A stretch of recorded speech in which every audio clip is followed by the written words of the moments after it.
சொல்லியிருப்பாங்க, இந்த மாதிரி எல்லாம் சொல்லாம யாரும் இருந்திருக்க மாட்டாங்க, கண்டிப்பா சொல்லியிருப்பாங்க. ஆனா அதே அந்த சுச்சுவேஷன் எல்லாம் மீறி எங்க அம்மா வந்துட்டு என்ன இந்த மாதிரி சட்ட கல்லூரியில எல்லாம் என்ன கொண்டு வந்து படிக்க வச்சாங்க.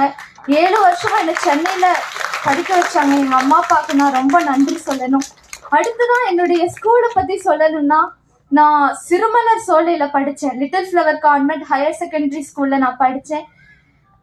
என்னுடைய டீச்சர்ஸ் என்னை ரொம்ப என்கரேஜ் பண்ணாங்க. இந்த நான் +1 +2 10th படிக்கும்போதெல்லாம் நான் பப்ளிக் எக்ஸாம் அப்போ எனக்கு நம்பிக்கை இருந்தது, நான் நல்லா படிப்பேன், என்னால் படிக்க முடியும்னு ஒரு நம்பிக்கை இருந்தாலும் லைட்டா ஒரு பயம் இருந்துட்டே இருக்கும். அப்பெல்லாம் எங்க டீச்சர்ஸ்லாம் எனக்கு நல்ல என்கரேஜ் கொடுப்பாங்க. உன்னால முடியும், நீ படிப்ப அப்படின்னு என்னை என்கரேஜ் கொடுப்பாங்க. எனக்கு நல்லா என்கரேஜ் பண்ணுவாங்க என்ன.